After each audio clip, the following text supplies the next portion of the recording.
So, yeah, Batterslea Hall was a major Cavalier stronghold, and you don't know what the Cavaliers are. Like the baseball team? Basketball. Basketball team? Come on, man. Like the basketball team? I'm not going to save you an editing with that one.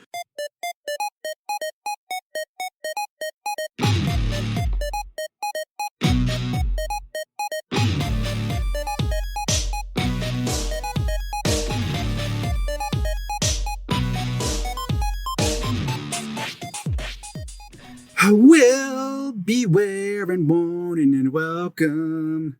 Huh? It's a Sunday afternoon record. 'Cause I'm easy. Oh, that was too loud. Easy like Sunday afternoon. That's why I'm easy. Easy like Sunday afternoon in Abby's closet. Yeah, thanks for tuning in today, everybody. My name is Peter. I'm a librarian. My name is Abby. I'm also a librarian. And this is Choose Your Own Book Club. This is Choose Your Own Book Club. Churns Your Own Burnt Club. This is Choose Your Own Book Club. And so we are going through every single Choose Your Own Adventure book. And this week we have a doozy. This one is The Curse of... We have a choosy doozy. Hey! A doozy of a choosy. I like it. Oh, no. Yeah, well, this week we're doing The Curse of Batterslea Hall. We are. By Richard Brightfield, number 30. Yeah. And so this is, I think we're in 1984 now. I'm a baby. I'll take you back. I'm a baby. I am born. Uh-huh. There were people there. They were my parents. Also doctors. Your mom had her flock of seagulls haircut. Yeah, she had gigantic glasses that covered about half of her face. So cute. Does she listen? Okay, good. My mom does this thing where she's like, I always want to listen to the podcast and then I forget where I found it. And I'm like, it's on this app, and I show it to her. I take a screenshot. There's several apps too. Yeah. She's like, oh, I never remember. How convenient. Yeah. Mrs. Abby's mom. Yeah, Abby's mom. Geez. She's not a librarian though. But yeah, she can't find it ever. Oh, okay. My mom just doesn't care, so there's that. So come on, Peter's mom. So what have you been up to? I saw you recently at Bar Bingo. Yeah. You've been running your own bar bingo. Yeah, I do like a books and beer and bingo kind of thing at a local brewery. So and exciting. Why? Because you have so much on your plate. I don't know. I had done it at my library. Right. And it was just really successful and very fun. And then, the brewery had asked if I was interested in doing it there once a month. And I said, sure, why not? I'm just doing it volunteer, and people, are putting money in, and then that money is going into a donation fund, and we're going to donate it to different shelters and stuff. Yeah, that's nice. Yeah. I got a bingo with this event because you phoned me. Told me to come down. I got a bingo. You yelled at me because, and then I lost because it was like a sudden death bingo. I do make people go into a sudden death round if there's two bingos at the same time, which there were, and you did end up losing to the mother who was there with her child. So that's no excuse. Yeah. I wasn't going to cheat for you. I'm sorry, but yeah, it's easy and I like it. And it's fun. Easy like a Sunday afternoon record. Yeah, that's why it's easy. Easy like Sunday afternoon. And I got to do my Cher impression for everyone. You did you shared your Cher. Yeah, which everyone who listens knows how much I love Cher. So based on that one episode. Yeah, but it's true. I do love Cher. So yeah, now everyone in the entire area knows how much I love Cher. I'm also working a new job, so there's lots of stuff going on. What's new with you? I got a CPAP machine. That's fun. That's exciting. No. Breathing better? Actually, I feel like I'm actually sleeping. There's this store that I drove past one time that had, it's called CPAP to go, but the letters are slanted in a way that makes it look like it's called crap to go. Love it. I always love for CPAP machines, there's always like models posing with their CPAP like masks and all that accoutrement. And they always look like really happy and like modelly. And it's like, there's no way to make this look cool and sexy. It is what it is. Yeah. But you look like an elephant, and it's okay. Right. Let's just deal with it. Yeah. Well, that's awesome though. I think it's really important to like know when you need those things and take care of your health and stuff. So that's awesome. Yeah. Instead of being so vain that you can't sleep. I don't want to sleep. I want to look good when I'm sleeping. What if a hot vampire comes in? They're going to see me in a CPAP and say, ew. This next book, Abby. What is that? There is a little spot where you could put like water in your CPAP, so I could get like garlic, put a little garlic in there, get a little stew going. Yeah. And that way, don't get bit by vampires. Right. Garlic water keeps them away. Mm-hmm. Garlic water keeps them at bay. I like it. that rhyme that we all remember from Scouts. Garlic water keeps them away. Garlic water keeps them at bay. That's what they say when you're in Scouts. Yeah. Mm-hmm. So yeah. So I guess we can talk about this book now. Sure. So yeah, The Curse of Batterslea Hall by Richard Brightfield, who previously wrote Phantom Submarine. Yep. And Curse of the Pyramids. Yeah. How about let's get into summary, choose your own summary. Here's the thing before we do that though, here's the thing about this book. Mm-hmm. Just due to scheduling things, we meant to record this book a week ago, but we just couldn't get together. That's okay. If we sound a little bit different, that's why, because we're on a different rig. And most of the other choose your own adventure books, even though I haven't touched them in months, maybe years at this point, I can still kind of remember most of the beats of them. Like Escape, I pretty much can remember like the different loops. What's another one? Oh, Ant People. I can basically remember that one. I can tell you everything that happened in Ant People. Yes. This one we read a week ago. It's going to be hard to talk about because I remember nothing about it. This one was in and out for me. Yeah. It kind of just washes over you. I remember some basic stuff, but we're going to, it's going to be very funny because it's going to be like, Yeah. It's going to just be me BSing for. Well, I also lost my notes for this one too, so we'll see how that goes. Oh no. Okay. But here's my options for choose your own summary. So you're going to, as always, summarize this book in 60 seconds or less, but you're going to choose how you want to do it. Okay. So option number 1 is, so this is a little bit about English history. So I would like to hear some sort of Queen voice. Oh.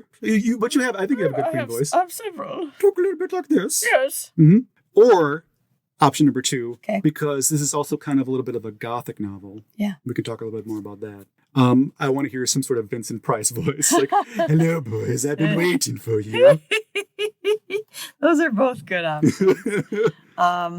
You've done a Queen voice before. I have. So my recommendation would be to do a Vincent Price voice, but it's totally up to you. I know. I just don't know if I can sustain it. I'll do it. Okay. Okay. I think it's more funny if you flip it up. When I mess it up, yeah. It's funnier when I fail. I mean, I'm glad you said it, so I didn't have to. You know, they say if you fail to plan, you plan to fail, right? And I very rarely do I plan stuff. So fair enough. In this economy, who can? I mean, I plan for work stuff all the time. In my regular life, I try not to plan for anything. I'm just like, yeah, whatever. I'll just do that. Totally understand. Mm-hmm. I'm going to give you 6 seconds starting now. What happens? Hello. I am a child, and my cousin named Amanda is in England. She wrote me a letter. Yes. And it said that she wants me to visit her in England.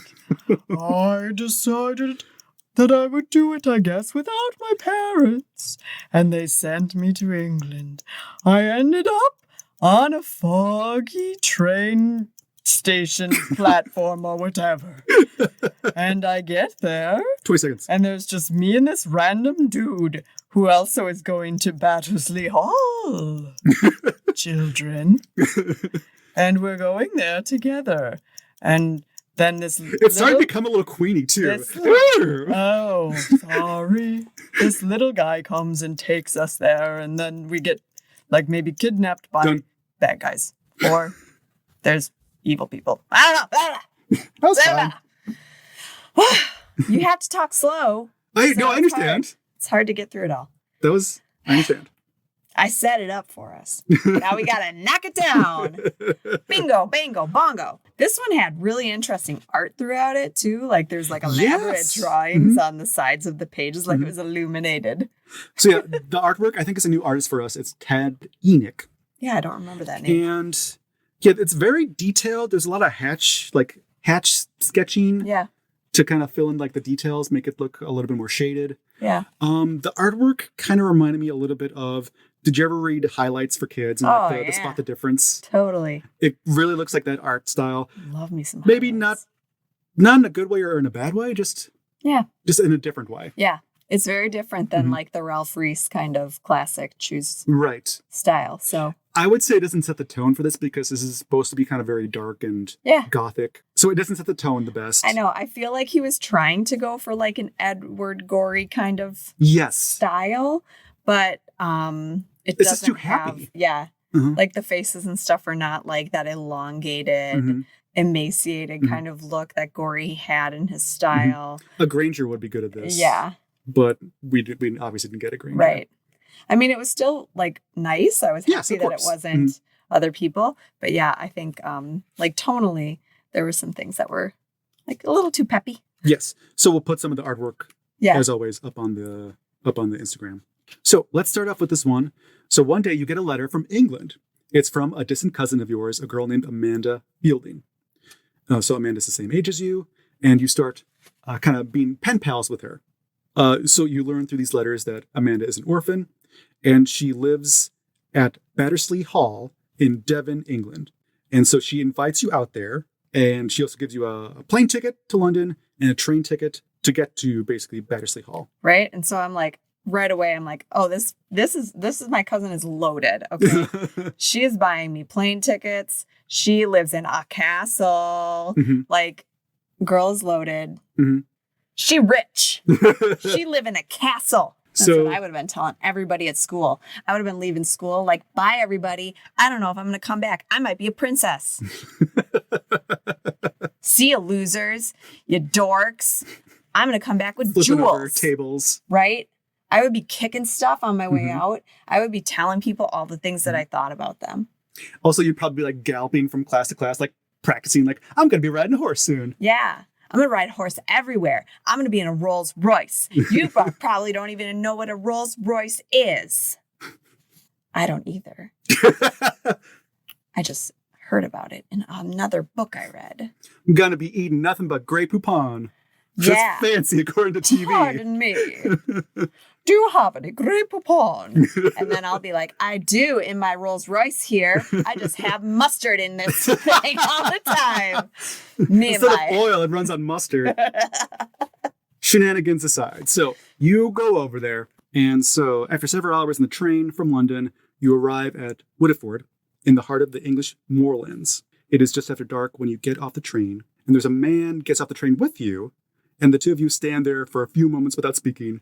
Awkward silence. Bro absolutely looks like Sherlock Holmes. Yes. Like for real has like these, like a capelet over his outfit. And he has on the little hat. The deerstalker hat. Has on the deerstalker hat. Everything he's wearing is plaid. Head to toe. He even kind of has like that, the classic look of a Sherlock Holmes with kind of like a strong features. Yeah.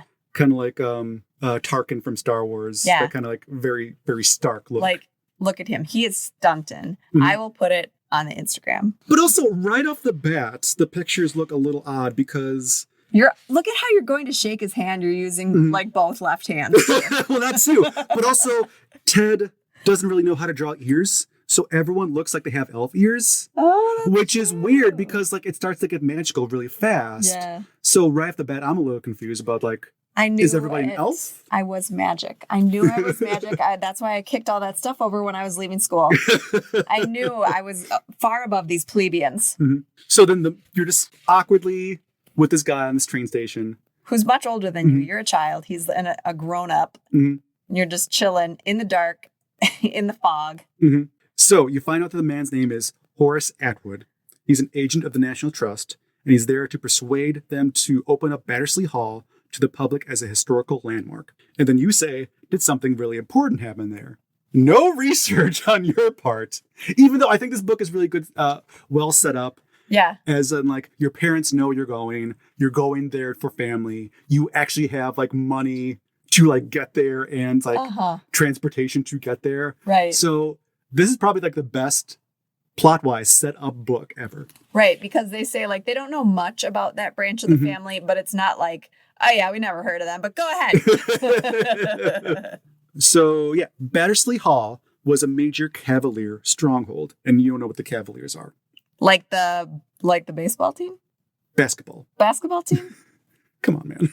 Like the basketball team? I'm not going to save you in editing with that one. You have to save me in editing all the time. It's more me because I stumble and I try to say goodbye and I choke. Oh, wow. I've thought that song forever. Try to walk away. So Atwood says, I see you're an American. Let me explain them. The Cavaliers, who were loyal to King Charles I, and the rebellious Puritans, led by Oliver Cromwell, were the two sides in our Civil War. And so this is actually true. Yeah. Okay, so that was in 1642. Do you know anything about the English Civil War? No. Okay, let me... Like the Puritans, like the ones that came over... Basically. On the Mayflower? Well, I think there's different factions. Okay. But I think basically, yes. Everyone who's listening to this in England, I'm so sorry. Well, we know that we have listeners in England now. So we're going to look perfectly stupid. But... Okay, go ahead. So I actually did some Wikipedia-ing for this book. No, we did deep, regular research, not just Wikipedia. We're librarians. So yeah, we dusted off some dusty tomes, went through the microfiche. No, I looked on Wikipedia really quick. So basically Cromwell and the Puritans, they want more rights from the king. The king is like, well, I'm the king. I don't want to give you anything. Yeah. So they fight Cromwell and the Puritans. The Puritans are called Roundheads because their heads are round? Because they don't have foppish wigs. That's why they're called Roundheads. Okay. Like the way your head's supposed to look. So they just have a normal head. Okay. Yes. And then so Charles I, his people are called the Cavaliers because they dress kind of like musketeers. They have these big wigs. Okay. And probably because they're rich. And so they it's play basically basketball. And they play basketball, yes. They do the Globetrotters. Oh, yeah. Theme song. I can't whistle. At all? No. So basically, it's the rich people against poor people, but the poor people are also very strict and about what you can and cannot do. Okay. This war happens, obviously. Charles I is killed, beheaded in 1649. Ouch. Fight the man. Yeah, that's gonna leave a mark. And then so Cromwell takes over. He's Lord Protector. So there's no king in England from that time until his death in 1658. In 1660, the English Parliament invites King Charles II back. They're like, hey, we tried not doing a king. We don't like it. Can you just tell us what to do? Again, this is from an American perspective, looking back. We need a boss. We really want a boss. So yeah, they invite him back. Or he was hanging out somewhere else, and then he obviously escaped. And so then there's like, King Charles II. Yeah. Pick me. Okay, I'll be right there. So they were kingless for about 10 years. So that's what this war is all about. Okay. And again, that's a very, very general, very simple view of it. You could have had it all, guys. You could have had what we have. Oh, yeah. It's going so well for us, right? It's fine. So the reason this is important is because in 1642, according to the book, there's a massacre at Batterslea Hall, and a bunch of Cavaliers are massacred by a surprise attack by the Puritans.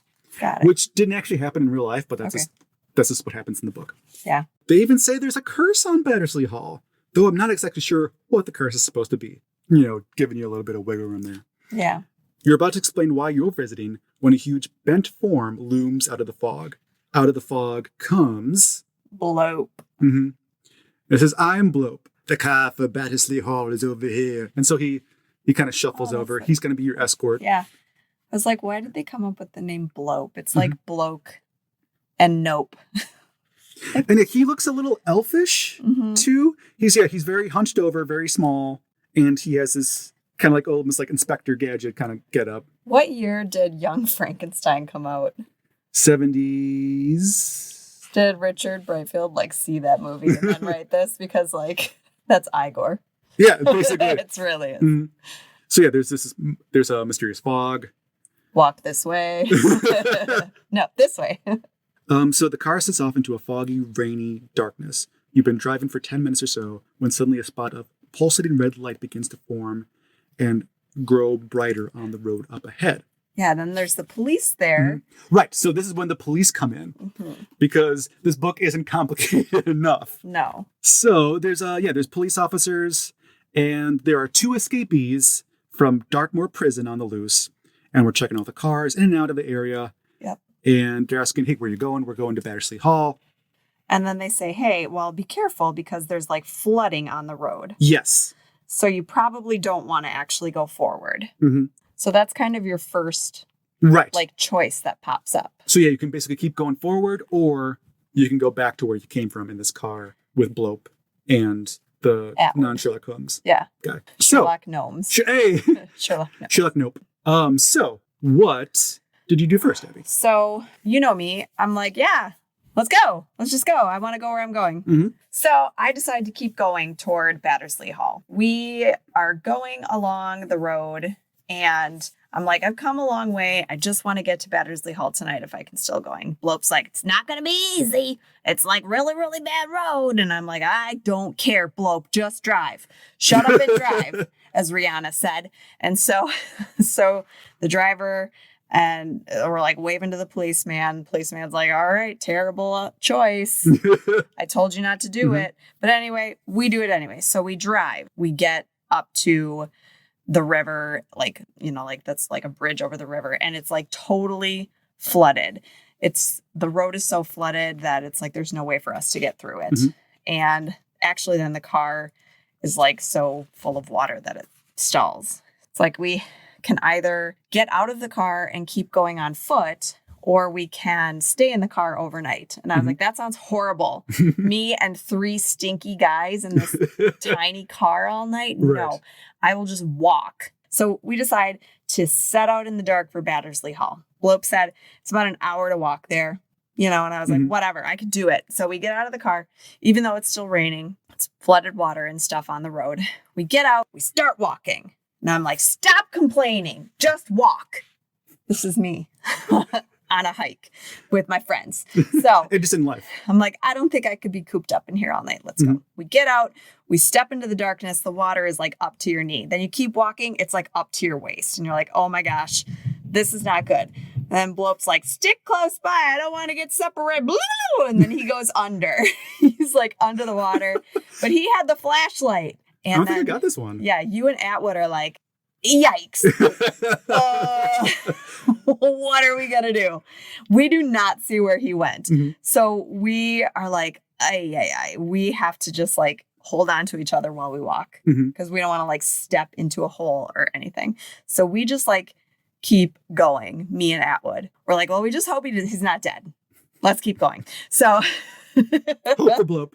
Hope for Blope. Hashtag hope for Blope. So we just keep walking. Atwood's like, we should just look for a house or some kind of shelter that we can take during the night because I don't like the sound of this thunder that I hear coming. I was like, yeah, I agree. We get to the other side of this river, reach the top of the hill, and the storm is really close. There's like lightning and thunder. Atwood's like, I really don't want to be out here.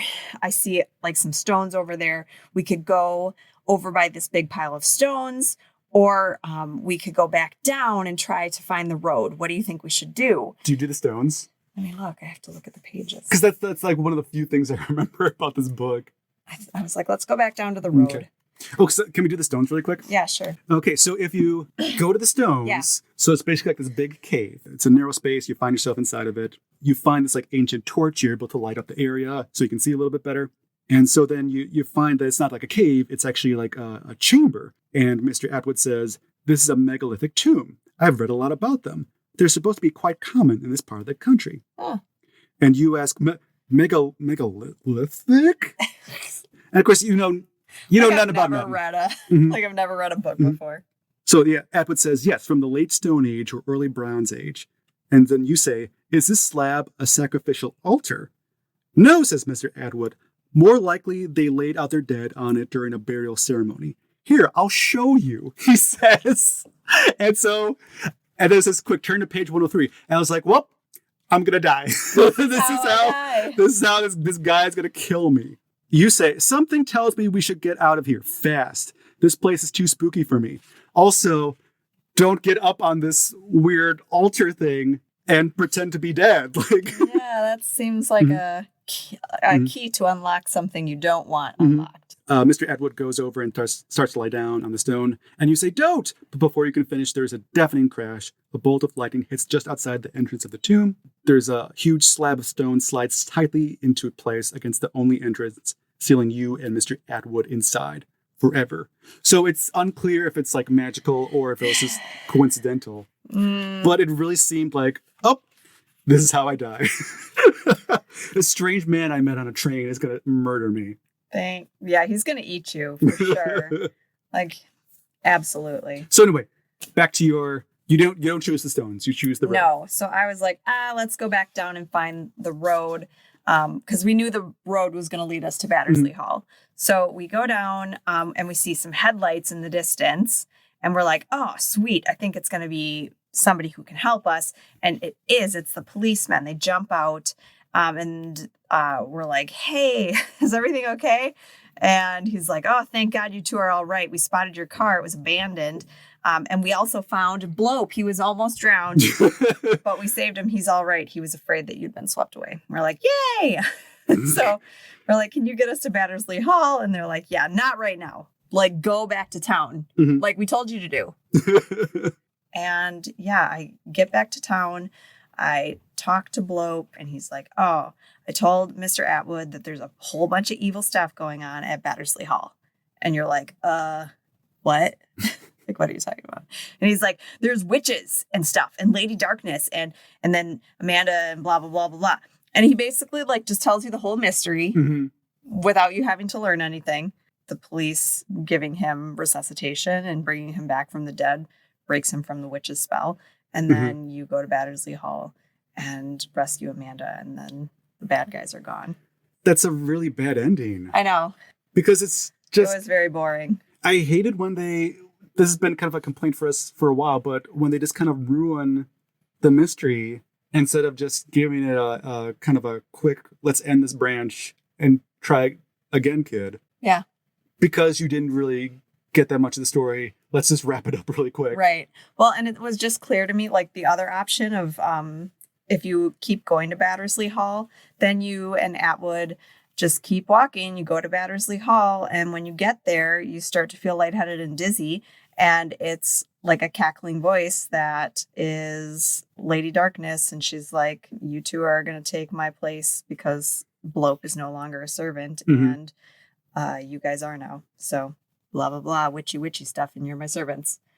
And that's the end. So it was like very clear, like this was the wrong thing to do. Like you were supposed to stay in town overnight and not go to Batterslea Hall. But also I did the path where you stay in the car. And that one was pretty fun. You are all in the car. And as you're like trying to fall asleep, like you're squirming around. And like a haggard face appears in the window. And you're like, that's creepy. And then you like wake up, the rain is gone. But then as you get out of the car, two ragged men jump out from behind a large bush. And it is the two convicts. And they're holding like this kind of like a blunderbuss. Yeah. Like a really old rifle that they somehow got. Right. So Freddie and Spike, those are their names. And you can try to wrestle the gun away because they're clearly very tired. So they're not like, he's not aiming it the best. So you can try to grab it away, or you can just kind of decide that's too dangerous and just kind of go with them. I mean, it's not a terrible thing that happens if you take the gun. Like you are kind of successful. Like you're also kind of shot. You get shot in the shoulder, but like you do come out successful because you get Mr. Atwood and Blope try to grab him. But like you do get the gun away. But then like cops come and you send them after them and they are able to track them down or whatever. But then you leave. Right. So it's like, oh, and you're like, fine. You're just like, I wonder if I'll ever go to England again. Yeah. If you decide it's too dangerous, then you go back and like they take you to the actual Batterslea Hall. And then it's like, okay, now I actually get to have the fun adventure and stuff. And then so I guess let's talk about what the mystery is. Because it's complicated. It is. So like when Spike and Freddy take you to Battersley Hall, you get there and your cousin is there and she tells you. And she's in a wheelchair. She is in a wheelchair. And she has a dog named Baskerville, which is fun. He's very cute. He looks very Scooby-Dooey. Yes. But she tells you, like, her grandmother isn't really her grandmother. Yes. Her grandmother has been replaced by, like, a look-alike who is actually, like, evil. Yes.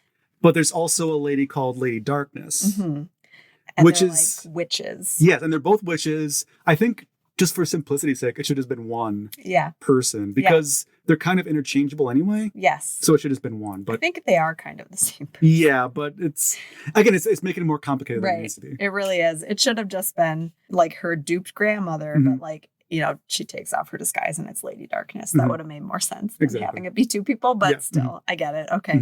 It's Lady Darkness and the fake grandma. Okay. So it's Lady Darkness and Blope is working for her. So she's looking for replacements for Blope. But it also sounds like she's looking for replacements for herself, too. Yeah, I don't really get that part.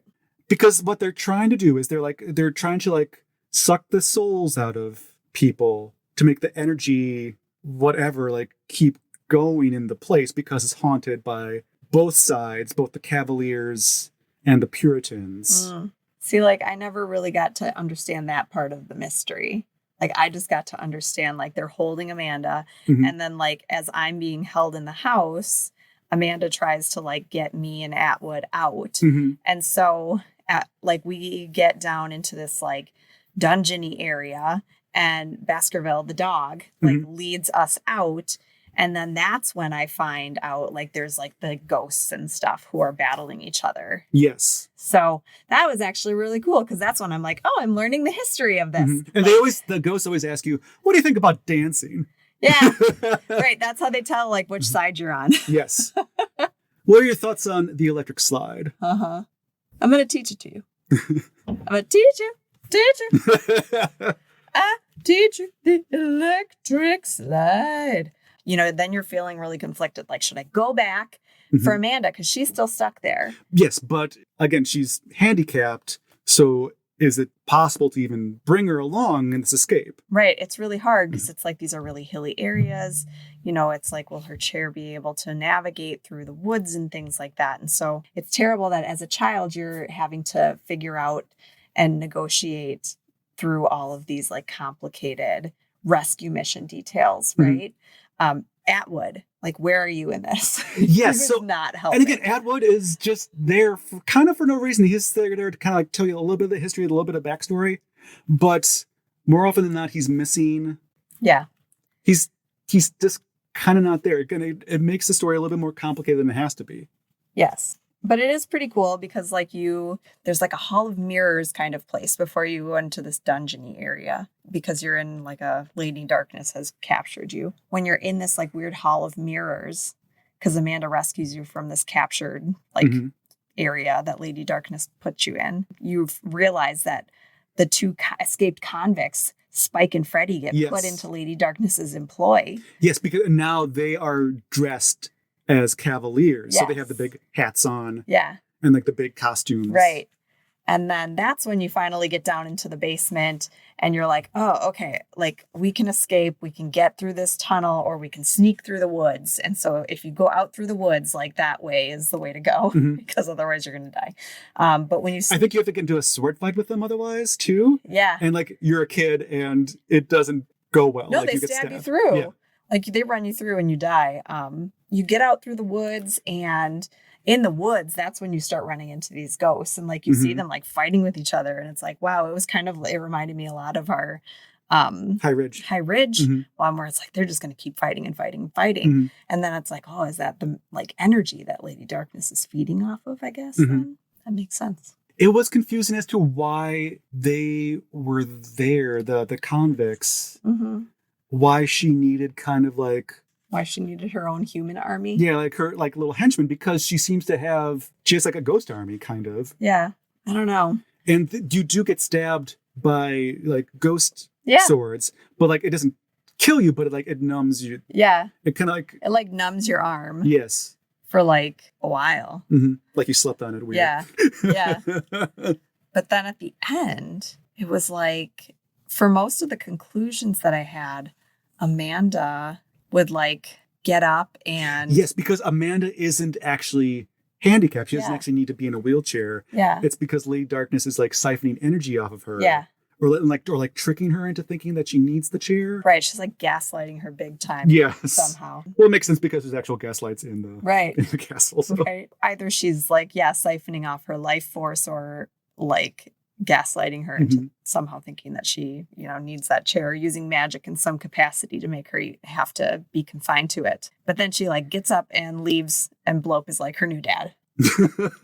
Yes. So, yeah. Blope is like the caretaker. Yeah. Even though Mr. Atwood was like, hey, I want to take care of this.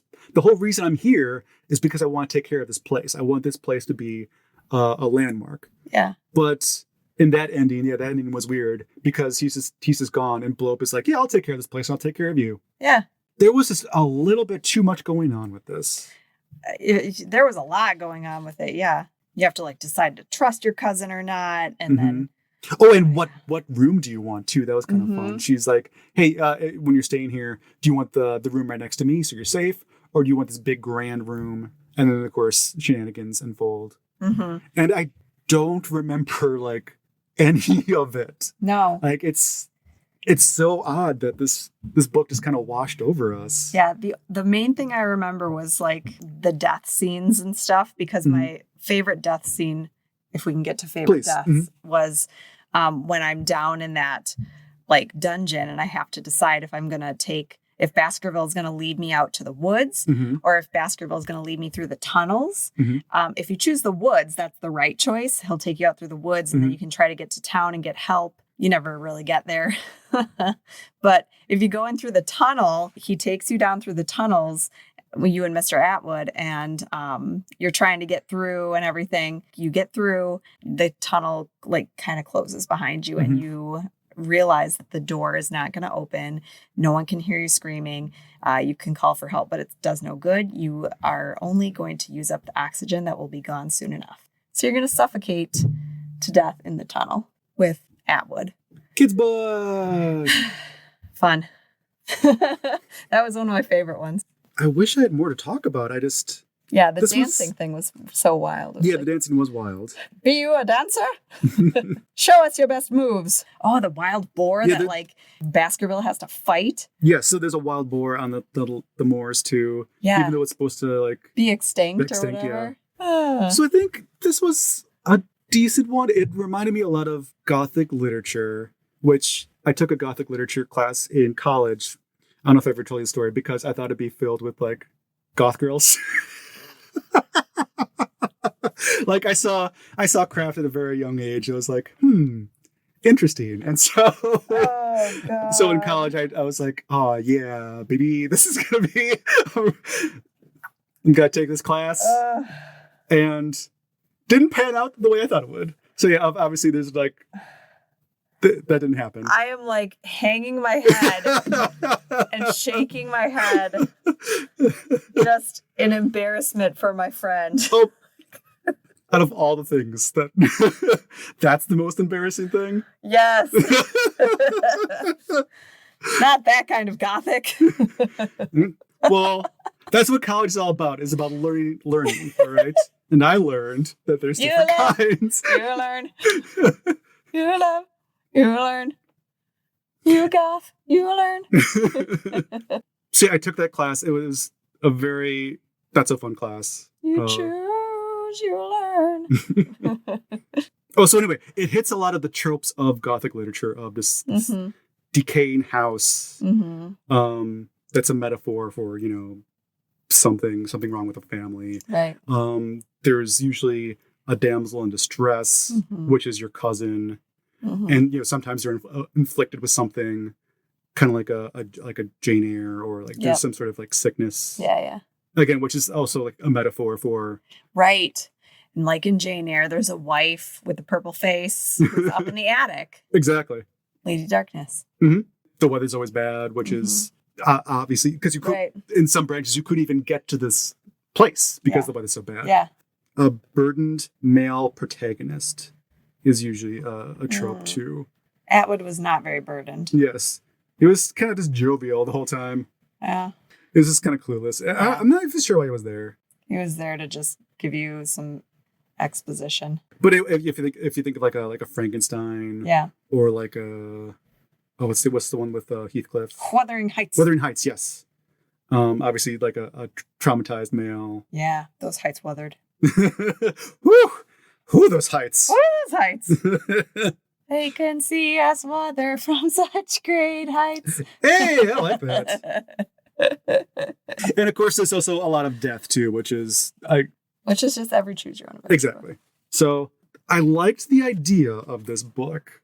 I just think it's. Oh, I kind of like the background of these two sides, and from a modern perspective, neither side is kind of great. Right. Because you have the Puritans who are, again, they're fighting for the everyman, but they also are very rigid and, you know, not great towards certain groups. Oh, yeah. But then you also have the Cavaliers who they seem more fun, but they're fighting for the rich. Yeah, they're a rich girl. You're a rich girl. You can rely on the old man's money. They did. They sure relied on the old man's money. So they lost the government for 10 years. I know history. Now. So I think that was interesting, but there's just way too much going on, I feel. Yeah. I like when they try to have me learn a little bit of something, but not too much of something. But yeah, just the grandmother and Lady Darkness and these convicts and the butler that's kind of under the spell. And he didn't evil. Do it. Yes. Usually they're the ones. Plus the cousin. The cousin needs to be there. Yeah. But then this Atwood character who adds nothing on top of all this history, I think it's just a little bit too much. Right. It was very different from most of the other Choose books, so it was. That's true. It was something different. Definitely, and the further we go into the run, the more formulaic they get. Yeah. I guess I always appreciate just kind of a shot in the dark, big swing. I think this is a big swing. I don't know if it really hit. So let's get to some emails really quick. Email. So I emailed Edward Packard again. So I asked him a couple different questions. So I asked him about Phantom Submarine, and I also asked him about Mountain Survival. So Phantom Submarine, I just asked like, hey, do you remember anything about that book? Because I know you were friends with Richard Brightfield. And then for Mountain Survival, when we talked about that book, we were very captivated by the detail, kind of like Survival at Sea. So I asked him if he knew anything about mountain climbing. And so here's his response on Phantom Submarine. He says, I don't remember anything about the writing of Phantom Submarine, but I remember liking the title Rick suggested. A submarine is, by its nature, phantom-like, mysteriously appearing and disappearing from the POV of someone on a ship. So the title suggests some level of phantomness beyond that. What could it be? Intriguing. So I don't know, he doesn't really say here, but it sounds like sometimes they just kind of came up with the title first. Yeah, and then just went with it. Yeah. I like it. I've done that before where I'm like, you know what would be a good title for a song? And then I don't write anything. I'm all out of love. Yeah. Or you're just like, you know, it would be a good band name. And then you don't ever write any songs. Because by then, that's the most important part. Is just coming up with the name. Right. And then, so anyway, here's his response for Mountain Survival. Survival in a natural setting seemed like a good CYOA topic to me. I spent a lot of time sailing and was in the Navy for 3 years after college. I didn't know that. No, that's fascinating. I was pretty well prepared to write Survival at Sea. Not so much in the case of Mountain Survival, though I had climbed a couple of not very challenging mountains and read up on survival. And as I remember, quite a few of the choices had to do with navigating, getting your bearings and having a sense of geography and topography, which again, it totally does with the compass and the map. And I'd always be interested in that. So yeah, some really good feedback. Yeah. From Edward Packard. And very true. Like, we did think that he had to have had some know-how. Right. And Edward Packard, if you're listening, write a biography. Your life was so interesting. Please, like, for real. Like, you were in the Navy? No Yes. one knows that except for you. I think that's all I have for emails today. But like I said, I'll try to write to him about this book, see what he says, if anything. But in the meantime, you can write to us at chooseyourownbookclubpodcast@gmail.com.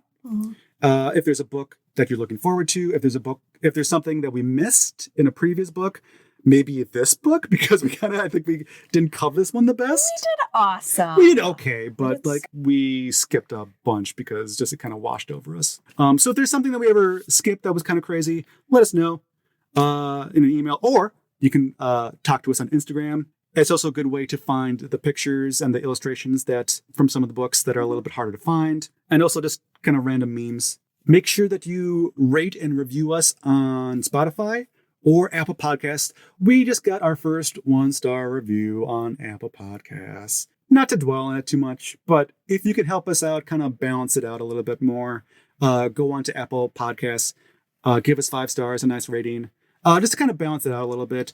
I'm not mad about it. I'm not either, but, every little bit helps. We're not for everyone.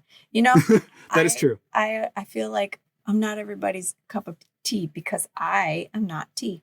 Girl, you're not tea.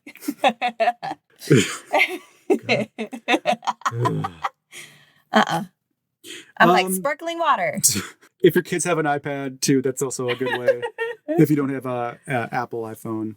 So anyway, you can help out the show.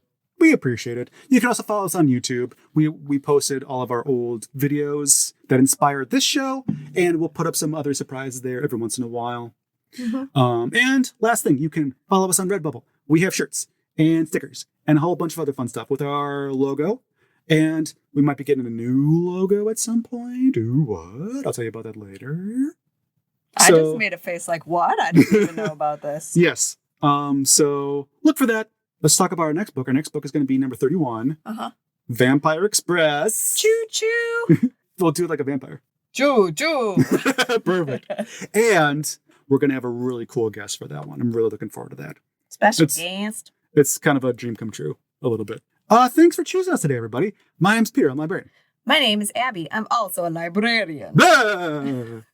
Get into spooky season. Oh, no. Yeah. We're sorry for this one, everybody. I'm Peter. I'm a librarian. I apologize for nothing. My name's Abby. I'm also a librarian, and I apologize for nothing. But I want to take mine just in case I didn't get mine. My name's Peter. I'm a librarian. My name's Abby. I'm also a librarian, and I apologize for nothing. You didn't have to do it again, but that's okay. That's our energy. We're sticking with it. Thanks for choosing us today, everybody.